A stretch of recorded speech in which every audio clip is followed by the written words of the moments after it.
Hello guys, welcome to civil सरकार।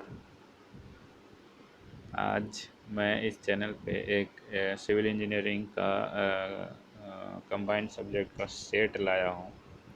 ठीक है, तो उसको सॉल्व करने की कोशिश करते हैं। जो यहाँ सामने दिख रहा होगा आपके स्क्रीन पे, तो इसको सॉल्व करते हैं बिना कुछ चैनल को बताए। बाद में देख लेंगे चैनल क्या है नहीं है, क्यों बनाया गया नहीं बनाया गया है, क्वेश्चन आएंगे नहीं आएंगे, तो उसको देखेंगे। पर क्वेश्चन पहले सॉल्व करने की कोशिश करते हैं। 30-40 क्वेश्चन अभी सॉल्व करेंगे, फिर बाद में आएगा video. I think GS current affairs भी आना चाहिए इस पर, और टेक्निकल चलते रहेगा। कम से कम सेट तो ज़रूर चलेगा यहाँ पे। कोशिश करेंगे, सेट चलाने की कोशिश करेंगे हमेशा। तो ठीक है गाइस, शुरू करते हैं। 1 मिनट हो चुका है, तो क्वेश्चन सॉल्व करते हैं।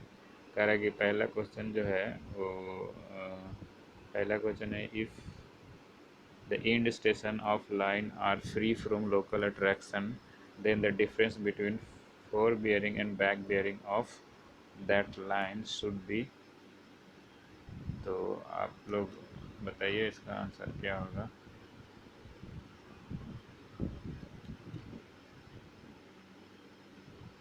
तो ये एक्चुअली बोल रहा है ना कि बैक बेयरिंग और फोर बेयरिंग का डिफरेंस कितना होता है जो कि लोकल अट्रैक्शन से फ्री हो। तो ये तो सबको पता ही है। 180 डिग्री होता है तो पता क्या है, सामने टिक लगा हुआ है। और दूसरा नंबर क्वेश्चन का भी ये बोल रहा है कि the angle between two mirror of an optical square जो होता है 45 डिग्री का होता है। दो तो टिक लगा हुआ था पहले से। ठीक है। तीसरा नंबर जो है वो एक्चुअली बोल रहा है कि two wholes circle bearing of A B और ए सी का होल सर्किल बियरिंग दिया हुआ है। वो जो उससे बनेगा, तो उसका एंगल बनेगा सी ए बी।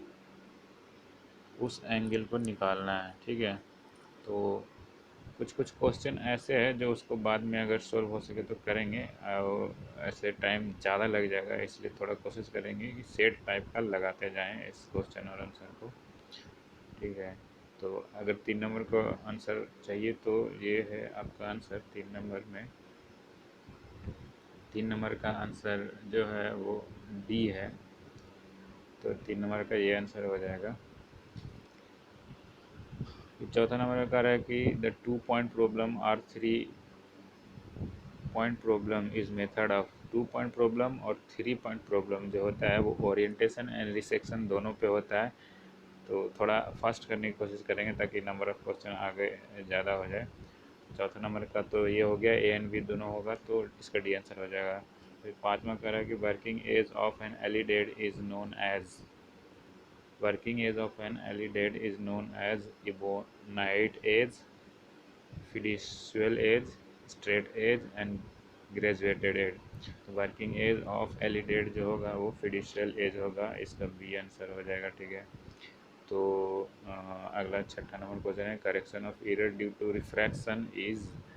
अब देखिए इसमें क्या होता है ना कि तीन चीज़ें हैं। ठीक है, इसमें क्या होता है कि तीन चीज़ें हैं। एक होता है सीसी, करेक्शन ऑफ कर्वेचर, जो कि सीसी होता है करेक्शन ऑफ कर्वेचर जो होता है, ये जो होता है 0.0785 डी स्क्वायर। ये होता है करेक्शन ऑफ कर्वेचर। और करेक्शन ऑफ रिफ्रैक्शन जो होता है वो इसी को क्या करते हैं कि 0.0112 डी का स्क्वायर होता है। ठीक है, तो ये होता है रिफ्रैक्शन। और एक्चुअली दोनों को हम डिफरेंस करेंगे तो कंबाइंड करेक्शन हो जाएगा। करेक्शन फॉर कंबाइन हो जाएगा, दोनों में से डिफरेंस करेंगे तो दोनों डिफरेंस करने के बाद क्या हो जाएगा। तो यहाँ पे एक्चुअली क्या है ना कि दोनों डिफरेंस करने के बाद कंबाइंड करेक्शन आएगा। तो ये हो जाएगा कि करेक्शन ड्यू टू कंबाइन जो होगा वो 0.0 कितना हो जाएगा 0.673 d², ठीक है।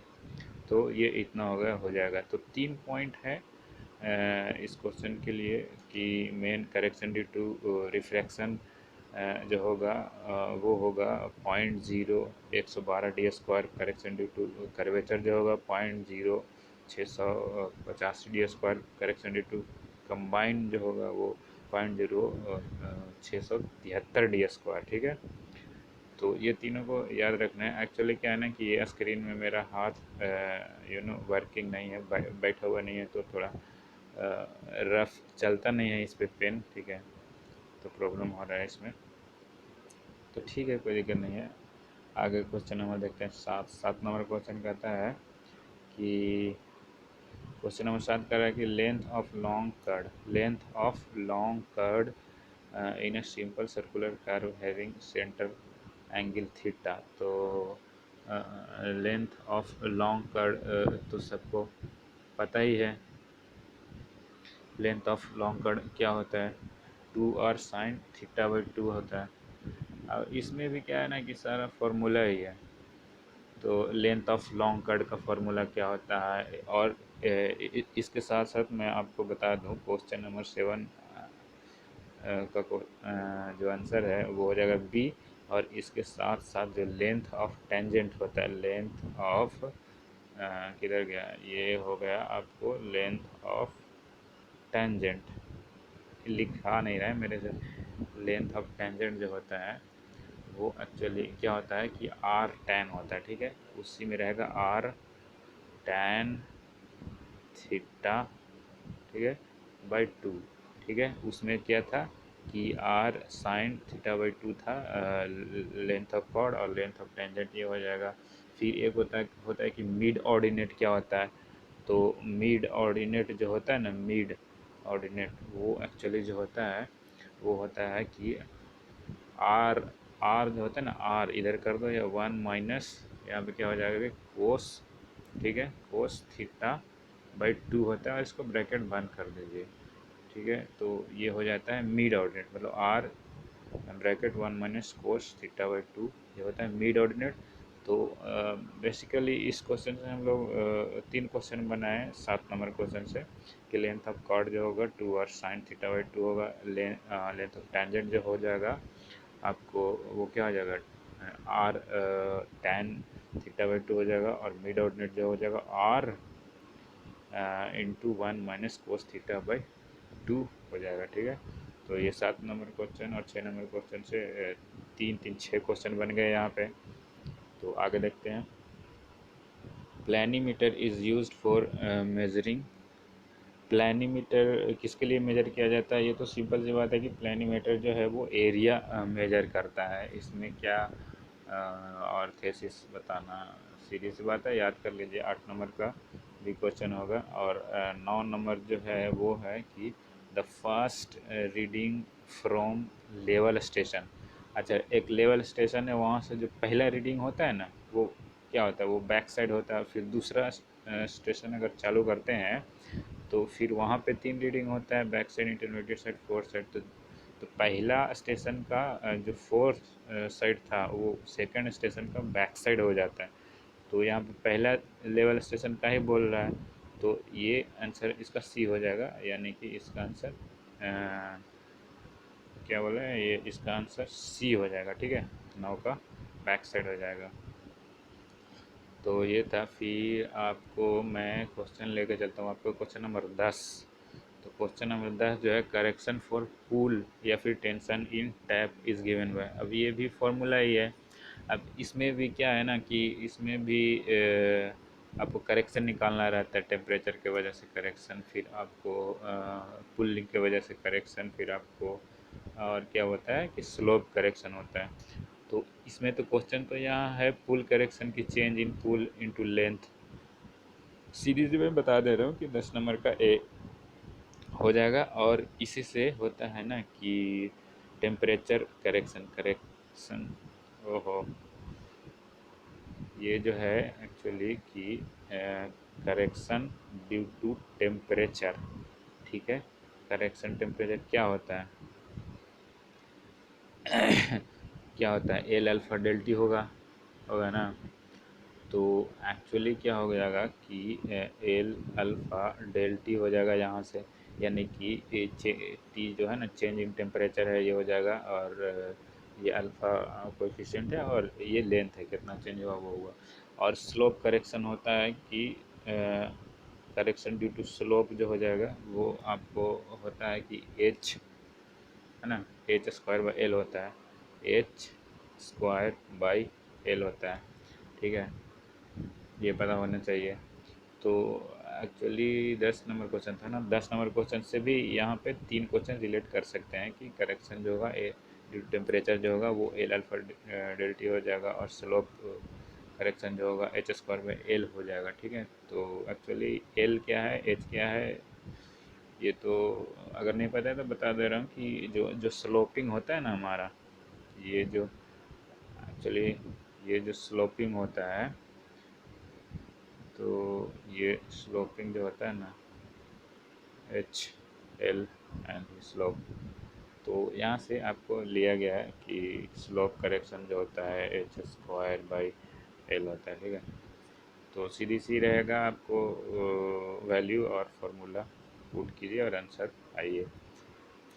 तो 11 नंबर क्वेश्चन करते हैं कि the fore bearing of line A B, देखिए ए बी नहीं, फोर बियरिंग ऑफ लाइन, कोई लाइन है, ठीक है, उसका फोर बियरिंग दिया हुआ है 150 इतना, एंड इट बैक बियरिंग, तो बैक बियरिंग एक्चुअली इसमें भी क्या है ना कि अगर फोर बियरिंग क्या है कि अगर फोर बियरिंग जो है वो 180 से ग्रेटर हुआ, ठीक है, तो आप क्या करते हैं ना कि बैक बियरिंग निकालने के लिए फोर बियरिंग प्लस 180 कर देंगे, इसमें कोई प्रॉब्लम है नहीं, 180 कर देंगे। और अगर ये जो है ना 180 से कम हुआ, लेस देन हुआ 180 से, तो हम उसमें क्या करेंगे, माइनस कर देंगे, घटा देंगे, ठीक है, बैक बियरिंग निकालने के लिए। तो एक्चुअली यहाँ पे कितना है, तो आप निकाल लीजिए, निकाल सकते हैं यहाँ पे निकाल सकते हैं कि 150 तो 180 से कम ही है, तो 150 कितना है यार, ये मिनट है 40 है ना, प्लस 180 इधर कर दो, तो कितना हो जाएगा, 40 का 40 रह जाएगा, ये वाला मिनट वाला जो है, और ये ज़ीरो होगा, और ये 8 5 13 हो जाएगा, कितना हो जाएगा, 2 और 1 3 हो जाएगा, ठीक है। तो इसका आंसर कितना आ जाएगा, 330 40 आया। तो ये बात है कि बी आंसर हो जाएगा इसका, फिर बी आंसर हो जाएगा। 11 नंबर का हो जाएगा आपको आंसर जो होगा वो बी होगा। फिर कहता है कि अब हम 12 नंबर में लेके चलते हैं। The size of theodolite is specified by, theodolite का जो साइज है ना किससे स्पेसिफाइड होता है, लेंथ ऑफ टेलीस्कोप से, कि डायमीटर ऑफ वर्टिकल सर्किल से, the diameter of power plate से, the diameter of upper plate से, sorry diameter of lower plate है सिनेमा। तो इसका आंसर हो जाएगा 12 नंबर का सी होगा, डायमीटर ऑफ लोअर प्लेट से होगा, ठीक है। तो साइज ऑफ थियोडोलाइट जो है वो स्पेसिफाइड होता है डायमीटर ऑफ लोअर, तो 12 नंबर का आपको सी आंसर होगा। 13 नंबर में है कि करेक्शन ऑफ सैग इज़, ये तो पूरी दुनिया को पता होगा भाई कि सैग करेक्शन क्या होता है। सैग करेक्शन ऑलवेज सब्सट्रैक्टिव होता है, तो इसका बी नंबर आंसर हो जाएगा, ठीक है। अब आगे की ओर देखते हैं। तो नेक्स्ट क्वेश्चन जो है वो 14 नंबर क्वेश्चन को देखा जाए क्या है। If the quadrantal bearing of line, किसी लाइन का क्वाड्रेंटल बियरिंग इतना दिया हुआ है और फिर बोल रहा है कि whole circle bearing of the line is, तो होल सर्किल बियरिंग निकालना है, ठीक है। क्वाड्रेंटल बियरिंग है दिया हुआ है, तो होल सर्किल बियरिंग निकालना है। एक्चुअली कुछ होता नहीं है कि क्वाड्रेंटल बियरिंग है तो क्वाड्रेंट के फॉर्म में होता है, ठीक है। तो सबसे पहले कि आप रिप्रेजेंटेशन कर दीजिए कि नॉर्थ है इधर, साउथ है इधर, ईस्ट है इधर, वेस्ट है, तो आपको नॉर्थ क्या है, नॉर्थ वेस्ट है, नॉर्थ ईस्ट वेस्ट इधर है, ठीक है। तो ये दिया हुआ है 25 डिग्री, है ना।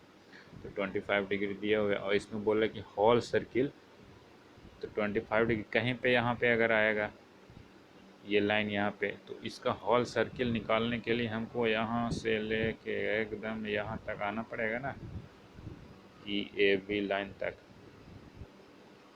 ठीक है। तो यहाँ से यहाँ तक आना पड़ेगा। तो एक्चुअली क्या हो जाएगा कि आप सीधी सी बात है ना कि 360 25 अगर लेस करेंगे तो कितना हो जाएगा, 5 इधर और 35 होगा ना, हाँ 35 होगा। तो 335 335 हो जाएगा। तो एक्चुअली इसका आंसर कितना हो जाएगा, सी हो जाएगा, है ना। तो सी हो जाएगा, सी हो गया इसका, 335 हो गया।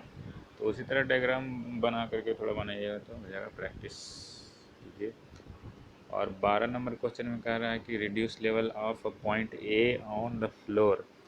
कोई फ्लोर पे उसका एक्चुअली रिड्यूस लेवल जो है वो 100 है, and the back side reading on A is इतना, बैक साइड दिया हुआ है। If the fourth side reading on point B on the ceiling is इतना, बैक साइड दिया हुआ है, फोर्थ साइड दिया हुआ है, and the reduce level of the B, ठीक है। तो ये दिया हुआ है, इसमें एक्चुअली क्या होगा कि एक बैक साइड फोर साइड है, डिफरेंस कीजिए और यहाँ पे ये जो एक्चुअली रिड्यूस लेवल है उसमें ऐड कीजिए, आ जाएगा इसका आंसर, आ जाएगा 105.2। क्या होता है ना कि जैसे कि एक हाइट ऑफ इंस्ट्रूमेंट है, ठीक है, तो रिड्यूस लेवल है, तो रिड्यूस लेवल में इधर प्लस और माइनस जो होता है ना, ये एक्चुअली क्या होता है, इधर इंटरमीडिएट साइड हुआ या फिर फोर साइड हुआ, तो इसमें प्लस माइनस होता है, ठीक है। तो कौन लेवल फ्लैक्चुएट करे उसके अनुसार प्लस माइनस होता है। तो इसको सॉल्व कीजिएगा तो डी इसका आंसर आएगा, तो 15 का डी हो जाएगा। 16 नंबर क्वेश्चन है कि the following consecutive reading were taken with dummy level and 3 metre staff on continuous sloping ground, ठीक है। इसमें एक्चुअली स्टाफ रीडिंग दिया हुआ है, इतना इतना स्टाफ रीडिंग दिया हुआ है। तो पूछ रहा है कि which of the above reading are back side, तो इनमें से चुनना है आपको सिर्फ कि बैक साइड कौन कौन से रीडिंग है। तो होता क्या है कि एक स्टेशन अगर हम चालू किए, ठीक है, तो यहाँ से रीडिंग हो जाएगा, four side intermediate side back side होगा, ठीक है। तो यहाँ आएगा और यहाँ से जस्ट अगला स्टेशन अगर हम बनाएंगे तो ये रीडिंग फॉल करेगा। तो सबसे पहले देखिए कि पॉइंट 425 है, उसके बाद 1 पॉइंट है, ये बढ़ते जा रहा है, फिर 1.9 है, ये बढ़ते जा रहा है। तो ये 1.9 तक एक स्टेशन का है, ठीक है। और फिर यहाँ से चालू हो गया है कि 2.360 हो गया और 2.9 हो गया है, और यहाँ से फिर फॉल कर गया है, यानी कि ये दूसरे स्टेशन का है, और ये फिर 0.7 से भी दूसरे स्टेशन का है, ठीक है। तो यहाँ पे एक्चुअली क्या बोल रहा है कि अब नेक्स्ट स्टेशन जब आएगा तो उसका जो रीडिंग है, उसका पहला रीडिंग जो हो जाएगा वो बैक साइड हो जाएगा। और इसमें से पूछ रहा है क्या कि कहाँ गया यार, विच ऑफ द बैक साइड, इसमें से बैक साइड ही पूछ रहा है। तो सबसे पहला बैक साइड जो है वो स्टार्टिंग वाला हो जाएगा 0.2, ठीक है। और दूसरा चेंज स्टेशन कहाँ पे था, दूसरा ये पहला स्टेशन और दूसरा स्टेशन के बीच में जो बैक साइड है फोर साइड है, वो तो बैक साइड है, वो फोर साइड हो जाएगा, तो यहाँ पे नहीं होगा। तो अगला स्टेशन जो हो जाएगा वो लास्ट वाला हो जाएगा, 0.7 से शुरू हो रहा है, वो सिर्फ होगा बैक साइड, क्योंकि इसके बाद कोई स्टेशन नहीं है। तो इसका फर्स्ट रीडिंग लास्ट वाला स्टेशन का, ये 3 गो स्टेशन हुआ ना, एक स्टेशन यहाँ एक स्टेशन, तो लास्ट वाला स्टेशन का पहला जो है वो बैक साइड होगा, और फर्स्ट वाला स्टेशन का पहला जो है बैक साइड होगा, इसलिए 0.425 एट 0.750 होगा। तो इसका आंसर एक्चुअली जो है वो हो जाएगा आपको कितना नंबर है क्वेश्चन? 16 नंबर ना। तो 16 नंबर का आंसर आपका हो गया सी। तो 17 नंबर क्वेश्चन कहते हैं, 17 नंबर कहते हैं कि distance of visual origin from height of 36 metre above MSL। ये तो क्वेश्चन बहुत ही मतलब कि अच्छा क्वेश्चन है, एक तरह से मान सकते हैं। तो सबसे पहले क्या है कि विजुअल ओरिजिन निकालना है। तो यहाँ पे क्या होता है ना कि होता है आपको distance is equal to 3 point कितना होता है 885, ये डी स्क्वायर इधर होता है, ठीक है। नहीं सही से आ रहा है, सॉरी सॉरी सॉरी। ये है actually distance origin is equal to 3.85 ही लिख दो डी स्क्वायर, ये हो गया एग्जैक्ट, ठीक है। अब इसमें क्वेश्चन में पूछ क्या रहा था, इसमें पूछ रहा डिस्टेंस ऑफ विजुअल 17 नंबर में कि distance of visual origin from height of 36 above MSL। तो हाइट दिया हुआ था 36, ठीक है, 36 हाइट दिया हुआ है एंड डिस्टेंस पूछ रहा है। यहाँ पे डी नहीं होगा, यहाँ पे एच होगा, ये हाइट होगा। तो हाइट होगा, अब हाइट दिया हुआ है यहाँ पे। अब इसमें क्या करना है ना कि डिस्टेंस ऑफ ओरिजिन निकालना है, ठीक है, distance of visual origin from the height of this. तो इसका हो जाएगा आपको हाँ तो ठीक है, तो इसको पुट कर दीजिएगा तो आ जाएगा, कोई दिक्कत है नहीं। 17 का बी आंसर आएगा, 17 का बी आएगा, नहीं सी आएगा जी, बी नहीं आ रहा है, सी आएगा। सी आएगा, distance of visual origin of height from the height of इतना अवर MSL इज गिवन बाय, यहाँ 36 पुट करेंगे,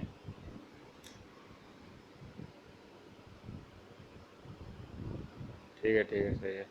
अगर ऐसे नहीं बनाना है, ऐसे नहीं बनाना है तो एक और इसके पहले हमने बताया था कि एक्चुअली कंबाइंड करेक्शन जो होता है वो 0.0673 डी स्क्वायर होता है, ठीक है। तो ये डी स्क्वायर होता है। तो एक्चुअली क्या करना है ना कि यहाँ पे ये ये निकालना है हमको डी, और करेक्शन इतने हाइट पे है तो 36 यहाँ पे रखेंगे, पुट करेंगे, और ये वाला जो है ना पूरा वैल्यू उठा करके इधर आ जाएगा, ये बटा में हो जाएगा, और ये स्क्वायर है तो यहाँ आ करके ये रूट हो जाएगा, ठीक है। तो ये डी निकल जाएगा आपको, तो ये डिस्टेंस ऑफ ओरिजिन निकल जाएगा। तो यहाँ 36 डिवाइडेड बाई पॉइंट, ये फैक्टर है वो कर देंगे तो आ जाएगा, ठीक है। ऐसे सोल्व कर लेंगे यहाँ से, तो इसका आंसर हो जाएगा आपको, इसका आंसर सी हो जाएगा। तो 18 नंबर क्वेश्चन है कि the radial offset at distance x from the beginning of circular curve of radius r is given by, ठीक है। तो इसके लिए क्या हो जाएगा, इसका फॉर्मूला ही है एक तरह से, मतलब एक्सप्रेशन निकाला हुआ फॉर्मूला है इसका। Actually r² + x² minus of r हो जाएगा, ये डी आंसर होगा इसका, ठीक है। तो अगला देखते हैं, 19 नंबर क्वेश्चन देखते हैं।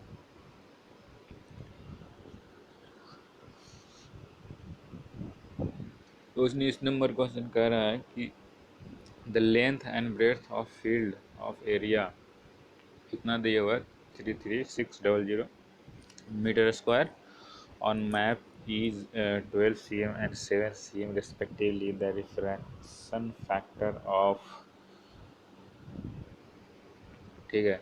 तो एक्चुअली रिफ्रैक्शन फैक्टर ये खुद से भी समझ सकते हैं कि 1:समथिंग और 1:समथिंग होता है, नीचे वाला ज़्यादा वैल्यू रहता है, इसका मतलब है कि मैप बाई ग्राउंड होता है। तो आपको रिफ्रैक्शन फैक्टर निकालना है तो मैप छोटा वाला होता है ना, मैप बाय ये ग्राउंड पे जो भी आता है डिस्टेंस वो होता है। तो आप कर लीजिए इस पे। तो इस पे आप अगर करेंगे तो कितना आ जाएगा, एक्चुअली दिया हुआ फील्ड एरिया इतना दिया हुआ and on map is 12 cm इतना cm रिस्पेक्टिवली दिया हुआ है। तो पहले तो 12 × 7 हो जाएगा, कितना हो जाएगा, 7 × 14 7 बार सतह। इसको सीधी सी बात कीजिए आप कि 33600 डिवाइडेड बाई 12 × 7, ये एक्चुअली सेंटीमीटर में है, ठीक है, और ऊपर में मीटर में है, मीटर स्क्वायर में है। तो हम यहाँ पे क्या कर रहे हैं ना कि सेंटीमीटर में है तो इसको भी मीटर में कर दीजिए 0.12, और यहाँ पे भी पॉइंट हो जाएगा या 0.7, सॉरी 0.7 हो जाएगा। ये इसके पहले ज़ीरो होगा, पॉइंट यहाँ पहले होगा, यानी 0.12 × 0.07 मल्टीप्लाई करेंगे तो ये आएगा। तो रिफ्रैक्शन फैक्टर जितना आएगा वो आंसर हो जाएगा। तो 19 का एक्चुअली इसका आंसर आएगा 1:2000 आंसर आएगा, ठीक है। और इसको रेसिप्रोकल करना है क्योंकि ये ग्राउंड वाला जो है ना, ये वाला ग्राउंड वाला ये नीचे आएगा और ये ऊपर चल जाएगा, ठीक है। तो ये मतलब ये रिफ्रैक्शन फैक्टर 1/a हो जाएगा, तो आ जाएगा इतना। तो ये 19 का आंसर हो जाएगा डी, ठीक है।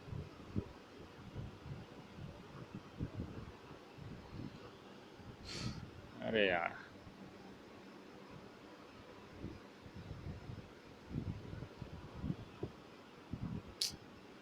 19 क्वेश्चन पे ही ये क्यों आ रहा है। 19 नंबर क्वेश्चन जो है वो कह रहा है कि लेंथ एंड ब्रेथ, ठीक है। ये एक्चुअली कह रहा है कि length and breadth of field of area इतना, ये तो हो गया 19, ठीक है। 20 पे करते हैं कि if theta and theta 1 theta 2 are the angle of deviation from A to the top and bottom of vertical rod of length s and at b the horizontal distance ab is ab is horizontal distance निकालना है A B का। जब angle deviation अलग अलग दिया हुआ हो तो ये निकालना है। ये भी आप भैया रट सकते हैं इसको चाहे तो, ठीक है। ऐसी चीज़ों में टाइम खपाने की कोई ज़रूरत नहीं है। इसका आंसर जो हो जाएगा वो ये हो जाएगा, ठीक है। 20 का 21 में कहता है कि an invar tape is made of, an invar tape is made of, invar tape किससे बना होता है, इससे जी तो कोई क्वेश्चन ही नहीं है। निकेल एंड स्टील का बना होता है इनवर्ट टेप। एक्चुअली ये क्वेश्चन जो है वो शायद जेपीएससी में आया हुआ क्वेश्चन है, झारखंड पब्लिक सर्विस कमीशन में भी आया था ये। सी निकेल एंड स्टील जो होता है इनवार टैप बना होता है निकेल एंड स्टील का। फिर एक्चुअली 22 नंबर में कहता है कि principle of working from whole to part is use surveying because, अच्छा हम लोग जो सर्वे करते हैं वो working from whole to part करते हैं, पार्ट बाई पार्ट बाद में करते हैं, पहले होल स्टडी कर लेते हैं। तो इसका ये मतलब है। तो ये क्यों करते हैं वो पूछ रहे हैं, प्लॉटिंग बिकम ईजी बनाने के लिए कि अकुमुलेशन ऑफ एरर प्रिवेंट करने के लिए, या फिर सर्वे वर्क कैन बी कंप्लीटेड करने के लिए। तो एक्चुअली ये देखिए कि जो है ना, तो ईयर कम हो इसके लिए किया जाता है ताकि ईयर कम से कम हो। तो इसका आई थिंक मेरे ख्याल से इसका आंसर जो होना चाहिए आपको सी होना चाहिए, ऑल ऑफ दिस नहीं होना चाहिए। तो 22 का सी होगा, ऑल ऑफ दिस नहीं होगा भाई। For a well condition triangle no angle should be less than 30 degree ना। तो 23 का हो जाएगा आपको बी। ये सब जुबान पे क्वेश्चन होना चाहिए। The statement included angle is affected by local attraction is local attraction ये क्या बोल रहा है कि included angle is affected by local attraction। क्या included angle जो है वो local attraction से अफेक्ट होता है? तो एक्चुअली लोकल अट्रैक्शन से इंक्लूडेड एंगल तो नहीं अफेक्ट होता है, वो जो होता है ना वो डिक्लिनेशन होता है। तो ये गलत बोल रहा है, तो फॉल्स होना चाहिए। 24 का सी होना चाहिए, 24 का सी होना चाहिए। तो आगे देखते हैं। 24 हुआ, 25 नंबर क्वेश्चन कह रहा है। 25 नंबर कह रहा है कि if the magnetic quadrantal bearing of a line, ठीक है, ये मैग्नेटिक क्वाड्रेंटल बियरिंग दिया हुआ है इतना, and magnetic declination at that place is इतना, then the whole circle bearing of that line will be. तो होल सर्किल बियरिंग निकालना है, ठीक है। तो इसको बनाइए। एक्चुअली इसको अगर करना चाहेंगे तो सबसे पहले क्या है ना कि ये नॉर्थ है, ठीक है। कहाँ पे जाएगा? साउथ, साउथ एंड वेस्ट है, नॉर्थ साउथ ईस्ट वेस्ट। तो साउथ वेस्ट इस एरिया में आएगा, तो साउथ वेस्ट इस एरिया में आएगा। तो इस एरिया का एंगल दिया हुआ है 46 समथिंग, जो दिया हुआ है वो दिया हुआ है साउथ वेस्ट का।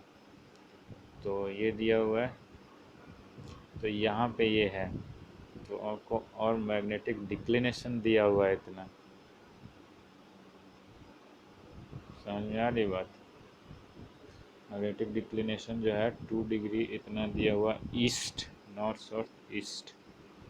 तो ये एक्चुअली और जुड़ जाएगा,